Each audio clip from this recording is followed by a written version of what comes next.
Бұқар бабамыз бірінші байлық денсаулық, екінші байлық ақ жаулық деген. Жаулық қашаннан қазақ әйелінің қорғанның символы болды. Жаһандану дәуірінде батысқа еліктеймін деп, қазақлықтан аттап кету атымызға сын.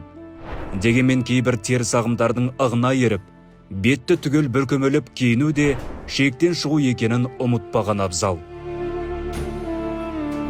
Ұлытау облысының бас имамы Бейбіт Бақытжанұлының айтуынша, бетті жабатын ниқап секілді дүниені парыз деңгейінде міндеттеу қатерлі құбылыс.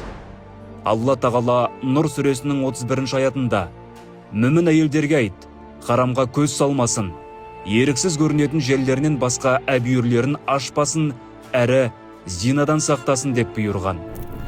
Ислам танушы ниқап киюді уәжіп санайтын кей азаматтарға Ханафи мазхабы бойынша мынадай дәйектер келтіреді. Біріншіден, жоғарыдағы аятқа назар аударсақ, әйелдер ер адамдар секілді көздерін төмен салуға бұйырылған. Ал ниқап киюші әйелдің еш жері көрінбесе, көзді төмен түсірудің қандай қажеттілігі бар? Екіншіден, пайғамбарымыздың оған Алланың салауаты мен сәлемі болсын, егер сендерден біреулерің бір әйелді көрсе, сұлулықтары ғажаптандырса деп келген хадисі, әйелдердің беттері ашық болғандығына дәлел болады. Қоштасу қажылығында пайғамбарымыз бен оған Алланың салауаты мен сәлемі болсын, Фазыл ибн Аббас аттың үстінде отырғанда қосамилық бір әйел келеді. Фазыл ибн Аббас әйелдің сұлулығына тесіліп қарайды. Сол кезде Алла елшісі оған Алланың салауаты мен сәлемі болсын, оның жүзін басқа жаққа бұрғызған. Үшіншіден, имам Әбу Дәуідте келген хадисте Қайыс ибн Шәммәс келесі риуаятты жеткізеді.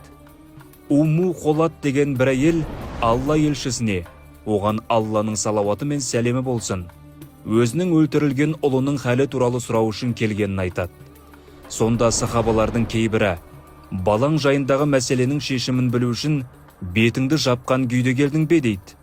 Сонда әлгі әйел, ұлым жағынан қайғы жетсе де, ұятым жағынан қайғы жеткен жоқ деп жауап берген. Усул әл-фиқ ережесіне салсақ, үкім әйел адамның жауабына қарай емес, сахабалардың сөзіне қарай беріледі. Мәзхаб ғалымдарының айтары, сахабалар таң қалғандағы себепті сұрап отыр.